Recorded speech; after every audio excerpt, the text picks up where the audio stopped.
એએસપીમાં આપ સૌનું સ્વાગત છે. મિત્રો, આજના વિડીયોમાં આપણે બંધારણના ટોપ 100 પ્રશ્નો એનો પાર્ટ 1 જોઈશું. નવી પરીક્ષા પદ્ધતિ મુજબ પૂછાઈ શકે તેવા ગુણવત્તાયુક્ત અને લેટેસ્ટ પ્રશ્નો આપણે આની અંદર આવરી લીધેલા છે. છેલ્લે તમારી ટેસ્ટ પણ લેવામાં આવે છે, તો વિડીયો વ્યવસ્થિત જોવો અને ટેસ્ટ આપી તમે તમારું નોલેજ પણ ચેક કરી શકો છો. એ સિવાય છેલ્લે આની PDF પણ તમને પ્રોવાઈડ કરાવવામાં આવશે. તો જોઈએ ખૂબ જ અગત્યનો આ વિડીયો.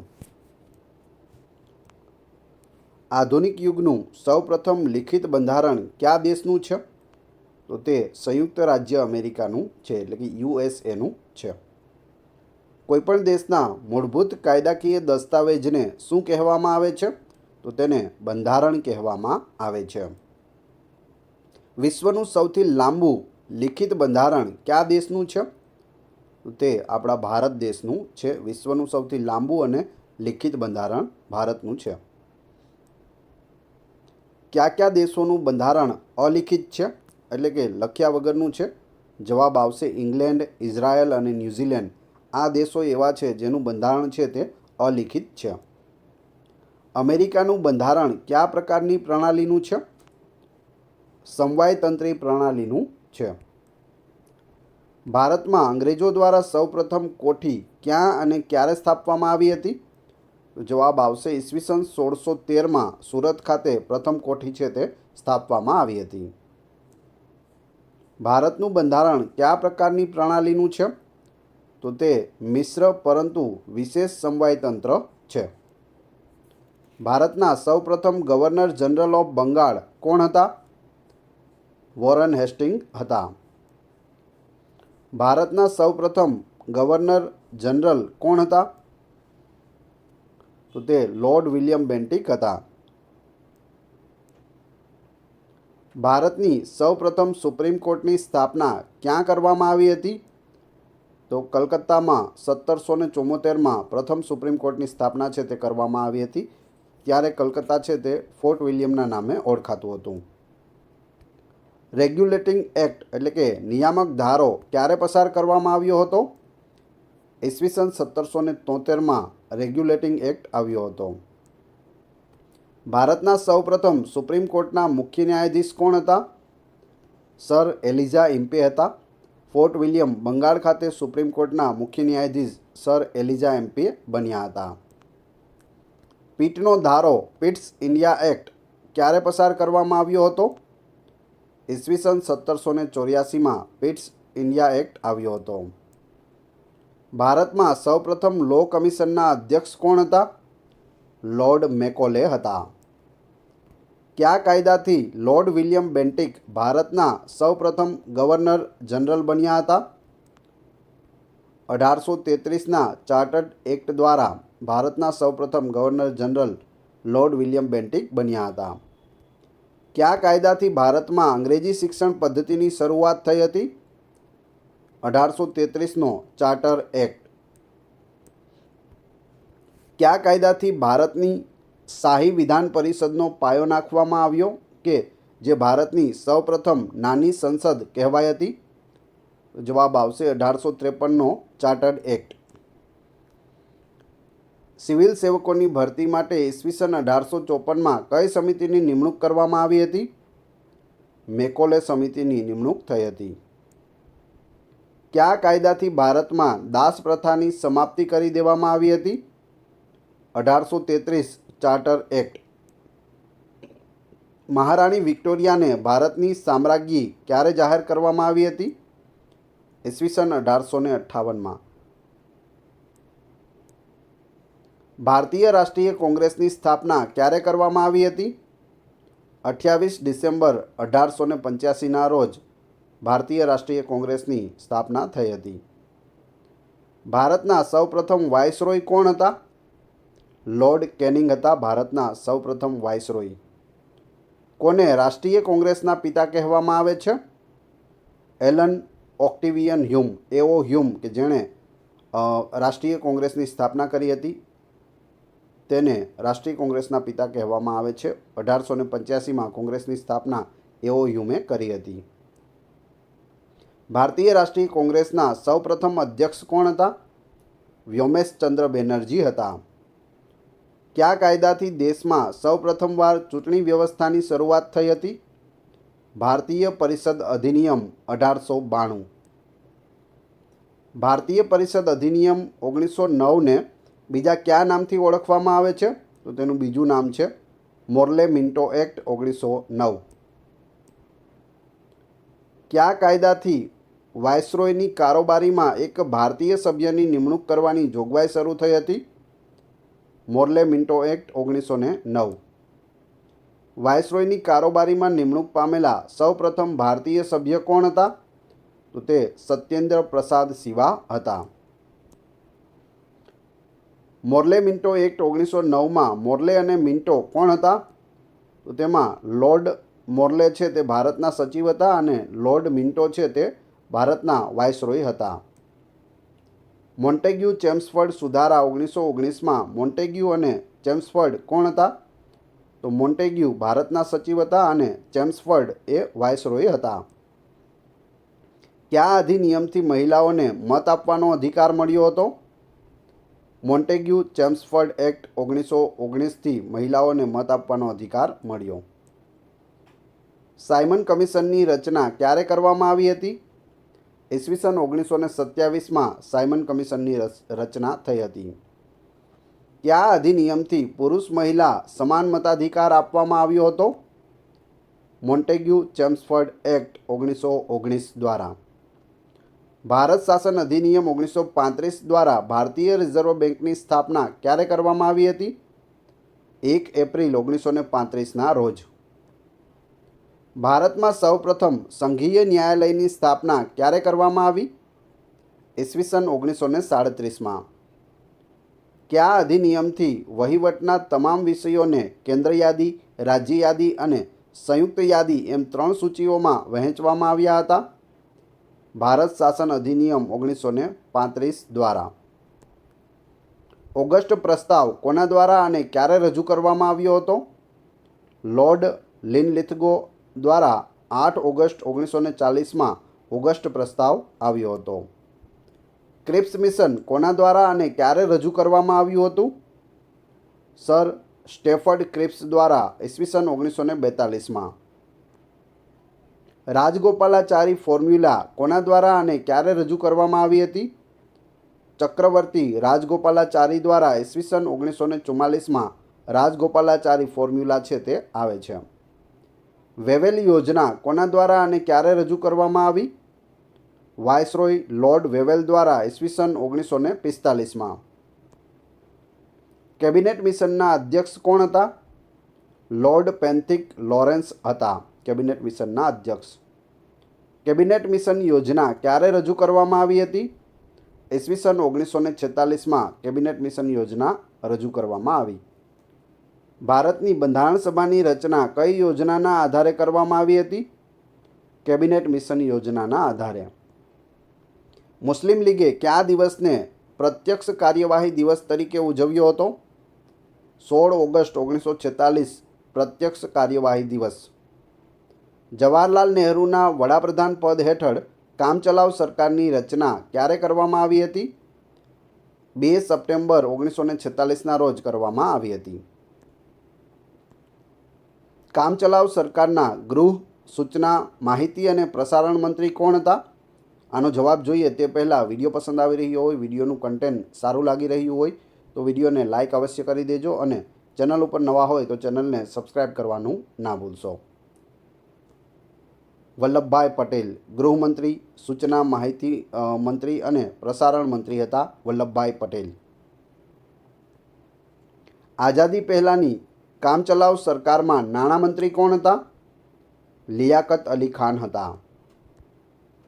આઝાદી પહેલાંની કામચલાઉ સરકારમાં જવાહરલાલ નહેરુ પાસે કયા કયા મંત્રાલયો હતા? તો તેની પાસે બંધારણ સભાના ઉપસભાપતિ, વડાપ્રધાન, રાજ્યમંડળ સંબંધ અને વિદેશ મંત્રી તેઓ હતા. પૂછવામાં આવે કામચલાઉ સરકારમાં વિદેશ મંત્રી કોણ હતા? જવાહરલાલ નહેરુ. બંધારણ સભાના સભાપતિ બધાને ખબર છે, રાજેન્દ્ર શાહ, ડૉક્ટર રાજેન્દ્ર શાહ. ઉપસભાપતિ પૂછી લઈએ, ભારતની બંધારણ સભાના ઉપસભાપતિ કોણ હતા? જવાહરલાલ નહેરુ હતા. ખાસ યાદ રાખજો, આ રીતનો પ્રશ્ન પણ બની શકે. ભારતનું વિભાજન અને સ્વતંત્રતા કઈ યોજના અંતર્ગત કરવામાં આવ્યું હતું? તો એ છે માઉન્ટ બેટન યોજના, 1 જૂન 1947. કયા અધિનિયમ અંતર્ગત ભારત અને પાકિસ્તાન બંને સ્વતંત્ર ડોમિનિયન બન્યા હતા? ભારત સ્વતંત્રતા અધિનિયમ 1947. ભારતીય સ્વતંત્રતા અધિનિયમ 1947 મુજબ કયા પ્રદેશો પાકિસ્તાનનો ભાગ બન્યા હતા? તો એ છે પૂર્વી બંગાળ, પશ્ચિમ પંજાબ અને આસામનો સિલહટ જિલ્લો. આ પણ પૂછાયેલું છે. આસામનો કયો જિલ્લો છે તે પાકિસ્તાનમાં ગયો હતો 1947માં? તો સિલહટ જિલ્લો છે તે પાકિસ્તાનમાં ગયો હતો. પૂર્વી બંગાળને હાલ આપણે બાંગ્લાદેશ તરીકે ઓળખીએ છીએ. પાકિસ્તાનમાં તે હતું તે અલગ થઈ અને બાંગ્લાદેશ બન્યો છે. સૌપ્રથમ કયા અધિનિયમમાં એક અખિલ ભારતની સ્થાપનાની જોગવાઈ હતી? ભારત શાસન અધિનિયમ 1935માં એક અખિલ ભારતની સ્થાપનાની જોગવાઈ કરવામાં આવી હતી. ત્યારે ભારત પાકિસ્તાનના ભાગલા આમાં રાખેલા ન હતા. ભારતના બંધારણ લાગુ થતાં પહેલાં અને સ્વતંત્રતા પછી દેશનું શાસન કયા કાયદા અંતર્ગત ચલાવવામાં આવ્યું હતું? ભારત શાસન અધિનિયમ 1935. પાકિસ્તાન ક્યારે સ્વતંત્ર થયું હતું? તો આપણાથી એક દિવસ પહેલાં એટલે કે 14 ઓગસ્ટ 1947ના રોજ. તેઓ સ્વતંત્રતા દિવસ છે તે 14 ઓગસ્ટે મનાવે છે. આપણે ક્યારે હોય છે? 15 ઓગસ્ટના રોજ હોય છે. ભારતની સ્વતંત્રતા સમયે ઇંગ્લેન્ડમાં કઈ પાર્ટીની સરકાર હતી? લેબર પાર્ટીની સરકાર હતી. કેન્દ્રમાં દ્વિશાસન પ્રણાલી કયા અધિનિયમ અંતર્ગત અમલી બની હતી? ભારત શાસન અધિનિયમ 1935 અંતર્ગત. ભારતની સ્વતંત્રતાના સમયે ઇંગ્લેન્ડના વડાપ્રધાન કોણ હતા? મોસ્ટ આઈએમપી પ્રશ્ન, ઘણી વખત પૂછાયેલું છે. જવાબ આવશે ક્લેમેન્ટ એટલી હતા. ઈસ્ટ ઇન્ડિયા કંપનીના વેપારના હક્કો કયા કાયદાથી નાબૂદ કરવામાં આવ્યા? ચાર્ટર્ડ એક્ટ 1813થી નાબૂદ કરવામાં આવ્યા હતા. કયા એક્ટ થકી બોર્ડ ઓફ કંટ્રોલ અને કોર્ટ ઓફ ડાયરેક્ટરની નાબૂદી દ્વારા બેવડી સરકાર પ્રથાનો અંત થયો? Government of India act 1858. ભારતમાં ફેડરલ કોર્ટ ઓફ ઇન્ડિયાની સ્થાપના કયા ધારાની જોગવાઈ હેઠળ કરવામાં આવી હતી? 1935નો ધારો. વર્ષ 1687માં ભારતમાં સૌપ્રથમ મહાનગરપાલિકાની સ્થાપના ક્યાં કરવામાં આવી હતી? મદ્રાસમાં કરવામાં આવી હતી 1687માં. રોજગારની સરખી તક બંધારણની કઈ કલમ નીચે છે? કલમ 16 નીચે. હાલ ભારતના બંધારણમાં કેટલા પૃષ્ઠો છે? તો હાલ 256 પૃષ્ઠો છે. હાથ વડે લખેલ જે મૂળ બંધારણ હતું તેમાં કેટલા પૃષ્ઠો હતા? તો 234 પેજ હતા. એ પણ યાદ રાખજો. ભારતની બંધારણ સભા કઈ યોજના નીચે ઘડવાની શરૂઆત થઈ હતી? કેબિનેટ મિશન યોજના. બંધારણ સભા ઘડવાની શરૂઆત ક્યારે થઈ હતી? ડિસેમ્બર 1946માં થઈ હતી. બંધારણ સભાના પ્રમુખ કોણ હતા? ડૉક્ટર રાજેન્દ્ર પ્રસાદ. આગળ જોઈએ. બંધારણની ડ્રાફ્ટિંગ કમિટીના ચેરમેન કોણ હતા? ડૉક્ટર BR આંબેડકર હતા. બંધારણ ઘડવાનું કાર્ય ક્યારે પૂર્ણ થયું હતું? 26 નવેમ્બર 1949ના રોજ પૂરું થયું હતું. બંધારણ પૂરું કરતાં કેટલો સમય લાગ્યો હતો? 2 વર્ષ 11 માસ અને 18 દિવસ લાગ્યા હતા.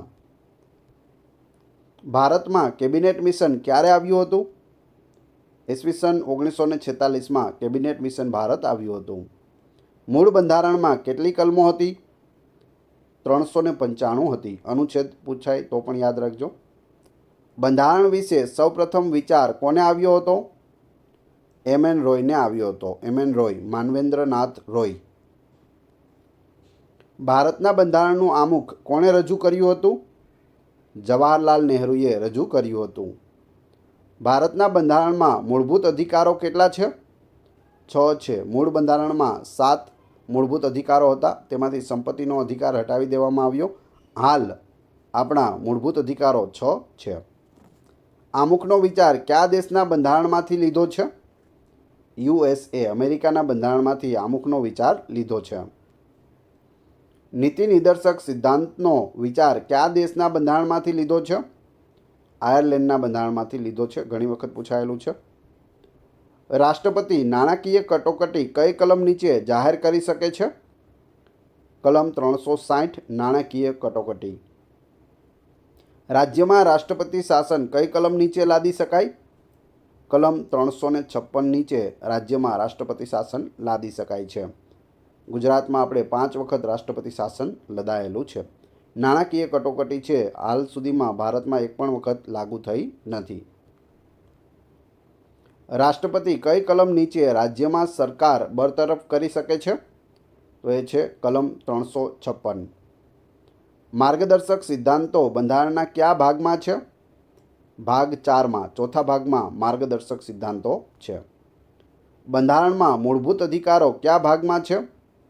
ભાગ 3માં આપણા 6 મૂળભૂત અધિકારો રહેલા છે.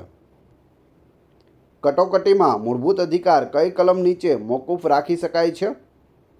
કલમ 359 નીચે. મૂળભૂત ફરજોનો વિચાર કયા દેશના બંધારણમાંથી લીધેલો છે? રશિયાના બંધારણમાંથી મૂળભૂત ફરજોનો વિચાર લેવામાં આવ્યો છે. કુલ 11 આપણી મૂળભૂત ફરજો છે બંધારણ મુજબ. મૂળભૂત અધિકારો કયા દેશના બંધારણનો વિચાર છે? USA. વર્તમાન બંધારણમાં કેટલા પરિશિષ્ટ છે? 12 પરિશિષ્ટ છે. ભારતીય લોકસભામાં કુલ કેટલી બેઠકો છે?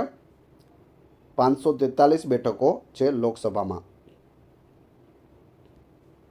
લોકસભામાં રાષ્ટ્રપતિ દ્વારા કેટલા સભ્યોની નિમણૂક કરવામાં આવતી હતી? તો 2 સભ્યોની નિમણૂક કરવામાં આવતી હતી. રાષ્ટ્રપતિ દ્વારા લોકસભામાં નિમાતા 2 સભ્યો કઈ જાતિના હતા? એંગ્લો ઇન્ડિયન જાતિના હતા, પરંતુ 104મો સુધારો 2020માં કરી અને તેને રદ કરવામાં આવેલ છે. આ 2 વ્યક્તિ જે એંગ્લો ઇન્ડિયનની નિમણૂક કરવામાં આવતી હતી તે હવે કરવામાં આવતી નથી. સંસદના ઉપલા ગૃહને શું કહેવાય છે? તો ઉપલું ગૃહ છે તે રાજ્યસભા છે. સંસદના નીચલા ગૃહને શું કહેવાય છે? લોકસભા કહેવાય છે. સંસદમાં ઉપલું ગૃહ એટલે રાજ્યસભા, નીચલું ગૃહ એટલે લોકસભા. રાજ્યસભા કેટલા સભ્યોની બનેલી હોય છે?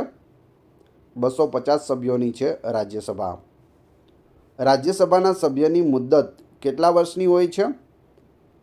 તો 6 વર્ષની હોય છે. પૂછવામાં આવે રાજ્યસભાની મુદ્દત કેટલા વર્ષની હોય છે? તો તે કાયમી ગૃહ છે, તેની કોઈ મુદ્દત નથી, પરંતુ તેના જે સભ્ય હોય તેની મુદ્દત હોય કેટલી? 6 વર્ષની. રાજ્યસભામાં કેટલા સભ્યો કેટલા વર્ષે નિવૃત્ત થાય છે? તો 1/3 સભ્યો છે તે દર 2 વર્ષે નિવૃત્ત થાય છે અને 1/3 સભ્યો ચૂંટણી દ્વારા દર 2 વર્ષે છે તે પાછા ભરવામાં આવે છે. એટલે રાજ્યસભા કાયમી ગૃહ છે. 1/3 સભ્યો જે ભરાય તે 6 વર્ષ માટે રહીએ, 6 વર્ષ પછી તે રિટાયર થાય છે, એટલે કે રાજ્યસભામાંથી નીકળે છે. લોકસભાની બેઠક માટે કુલ સભ્યના કેટલા સભ્યો કોરમ માટે હાજર હોવા જોઈએ? તો 1/10 એટલે કે 10% લોકો છે તે કોરમ માટે હાજર હોવા જોઈએ. હવે કોરમ શું છે? કોરમ એટલે મિનિમમ સભ્ય સંખ્યા, કે આ ગૃહ છે તો ગૃહની અંદર ઓછામાં ઓછા કેટલા સભ્યો હોવા જોઈએ તો ગૃહનું કાર્ય છે તે ચાલુ થાય? તો ઓછામાં ઓછા 10% હોવા જોઈએ, અથવા આ તમે યાદ રાખજો, એ પણ ઓપ્શનમાં હોઈ શકે. લોકસભાની સમિતિના સભ્યોની નિમણૂક કોણ કરે છે? સ્પીકર કરે છે. બિઝનેસ એડવાઇઝરી સમિતિમાં કેટલા સભ્યો હોય છે? તો તેમાં 15 સભ્યો હોય છે. રાજ્યપાલની નિમણૂક કોણ કરે છે? રાષ્ટ્રપતિ કરે છે. દરેક રાજ્યમાં રાજ્યપાલની નિમણૂક રાષ્ટ્રપતિ દ્વારા થાય છે. રાજ્યપાલની નિમણૂક કેટલા વર્ષ માટે કરવામાં આવે છે? તો આમ જોઈએ તો 5 વર્ષ, પરંતુ રાષ્ટ્રપતિ ઈચ્છે ત્યાં સુધી તે રાખી શકે છે. હવે તમારી ટેસ્ટ, જે આપણે વિડીયો જોયો તેમાંથી તમને અહીં પ્રશ્નો પૂછવામાં આવે છે, જેના જવાબ તમારે ક્રમશઃ કમેન્ટ બોક્સમાં આપવાના છે, જેથી મને ખ્યાલ આવે કેટલા લોકો વ્યવસ્થિત વિડીયો જુએ છે અને કેટલા લોકોને આ પ્રશ્નોના જવાબ આવડે છે. જોઈએ પ્રશ્ન નંબર 1. વિશ્વનું સૌથી લાંબુ લિખિત બંધારણ કયા દેશનું છે? પ્રશ્ન 2. બંધારણ સભાના પ્રમુખ કોણ હતા? 3. ભારતના સૌપ્રથમ વાઇસરોય કોણ હતા? અને 4 પાકિસ્તાન ક્યારે સ્વતંત્ર થયું? ચારે ચારના કમેન્ટ બોક્સમાં જવાબ આપી દેજો. આ વિડીયોની ફ્રી PDF મેળવવા માટે તમે ટેલિગ્રામ અને વોટ્સઅપ ગ્રુપમાં જોડાઈ શકો છો, જેની લિંક ડિસ્ક્રિપ્શનમાં આપેલી છે. ત્યાં તમને આની PDF મળી જશે. વિડીયો પસંદ આવ્યો હોય તો લાઇક કરો, કોમેન્ટ કરો, તમારા બધા મિત્રો સાથે વિડીયોને શેર અવશ્ય કરો. ચેનલ ઉપર નવા હોય તો ચેનલને સબસ્ક્રાઈબ કરી બેલ આઇકોન પ્રેસ કરો, જેથી રોજે રોજ આપને નવા વિડીયો અને નવી માહિતી મળતી રહે. આ ચેનલ ઉપર ઘણા બધા વિડીયો અવેલેબલ છે. તમે ચેનલના નામ ઉપર ક્લિક કરી વિડીયોમાં જઈ બધા જ વિડીયો જોઈ શકો છો. Thanks for watching my video.